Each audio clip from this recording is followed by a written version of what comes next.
Կարապետյան, շնորհակալություն այս հնարավորության համար։ Ես ուշադրությամբ հետևում եմ ձեր քարոզարշավը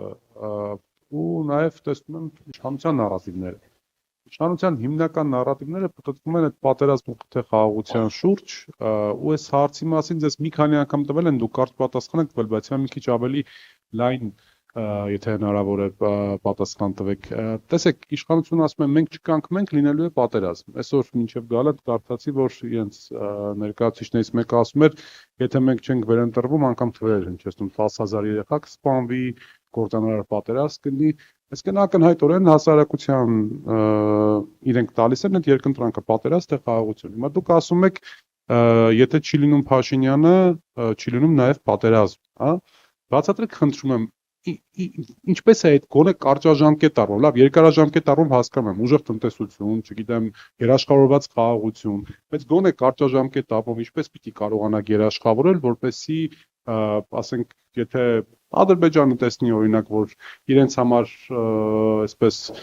ցանկալի իշխանությունը հեռանում է, չօգտվի այդ իրավիճակից ու այդ քաղաքական անցման շրջանից չօգտվի, եթե անշուշտ դուք հավաքեք ձայների մեծամասնություն կամ կոալիցիա։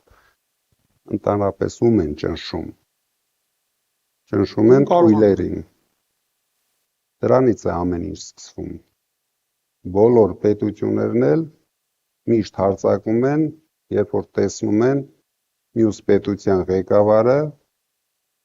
ճիշտ քաղաքականություն չի վարում, վախկոտ է, քույլ է, ոչինչի ընդունակ չի, ստախոս է։ Իսկ այս մարդը արդեն 3 անգամ ապացուցել է, որ ինքը պատերազմ բերող քաղաքական գործիչ է,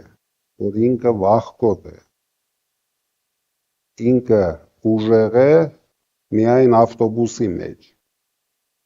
մնացած տեղերը ինքը ոչ մի ուժ չունի, բոլոր գերտերությունների հետ, գլխավոր դաշնակիցների հետ փչացրել է հարաբերությունները, ոչ մի տեղից աջակցության սպասելիք չունի, իսկ մենք կարող ենք մեզ թույլ տալ,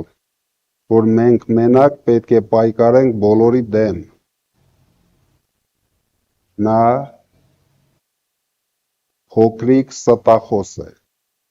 խաբում է բոլորին, խաբում է մեր ժողովրդին։ Մենք պետք է դա հասկանանք, արդեն ժամանակն է, որ ժողովուրդը դա հասկանա։ Նա բերում է չարիք մեր երկրի գլխին։ 300,000 ադրբեջանցիներ է բերում մեր երկրի գլխին։